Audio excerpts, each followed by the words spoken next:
All right, guys, I just want to say first off, thank you for coming today.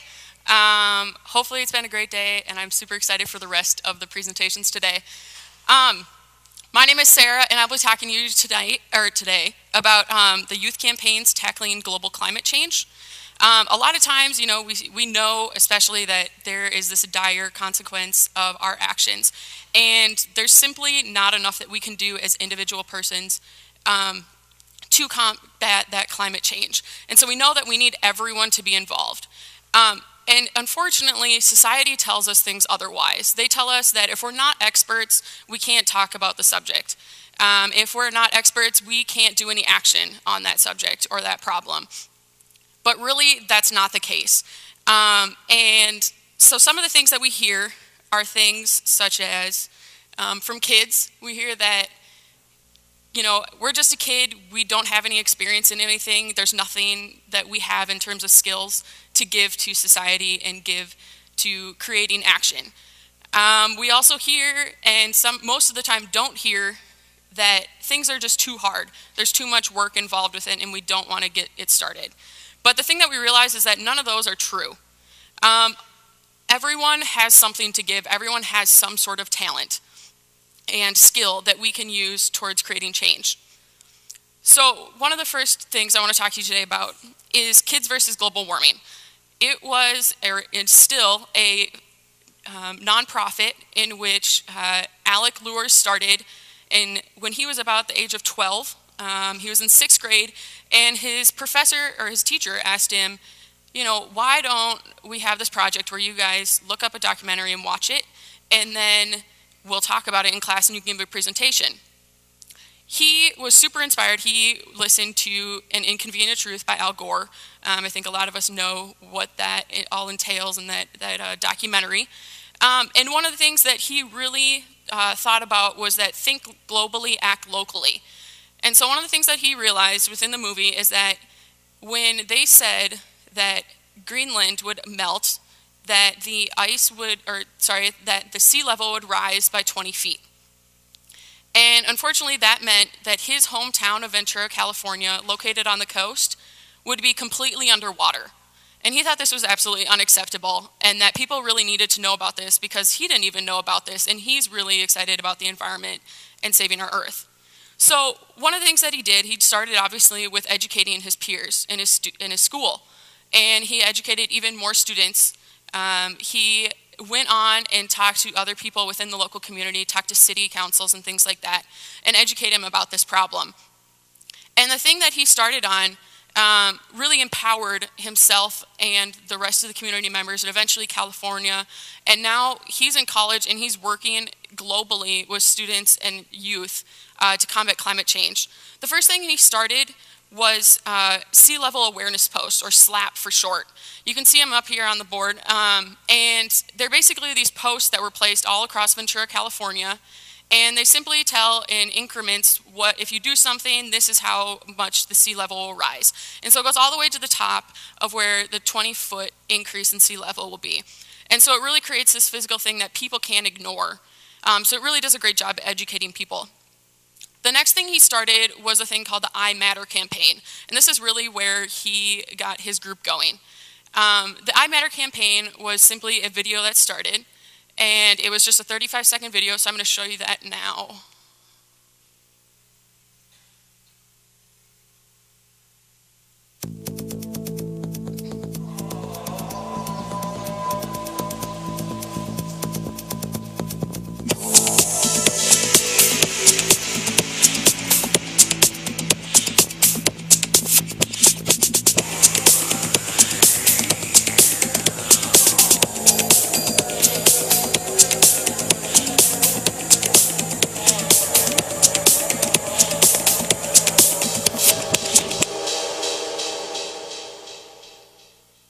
So as you can see, that was a super simple project that he worked on. I mean, I'm pretty sure he did that in Photoshop and PowerPoint.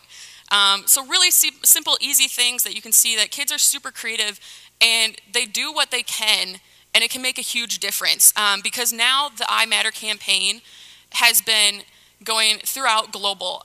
He's had marches for over 3 years on one day each year, and they've been seen throughout the globe, primarily though in the United States.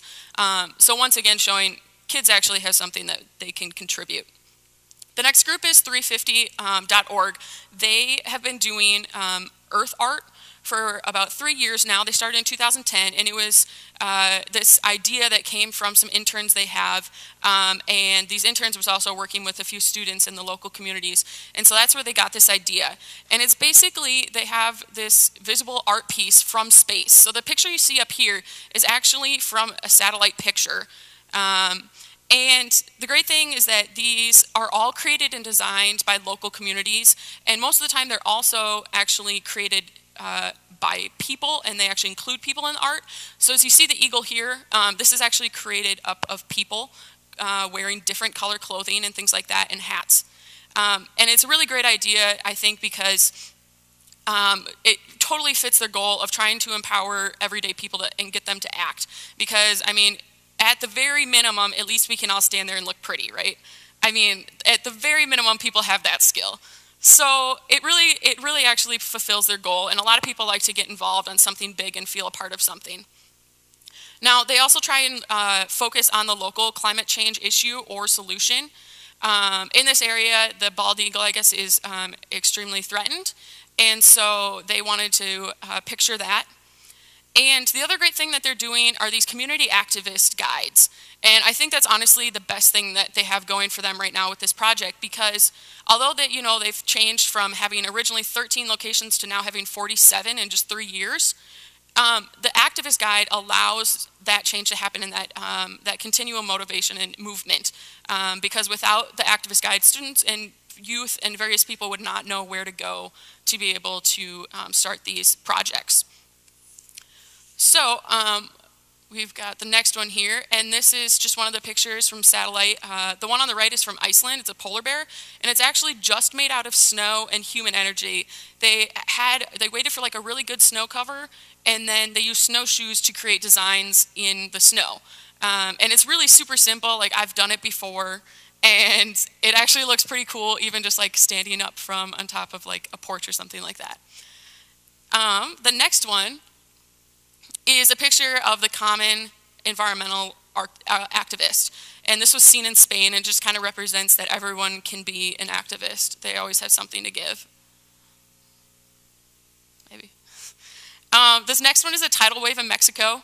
The tidal wave kind of represents this and echoes this idea of the ecological processes in which are continuing and close circles, and they kind of keep themselves going, and so it creates this tidal wave that eventually builds itself, and we can't stop it, and eventually we'll have the entire world coming with us on this environmental movement.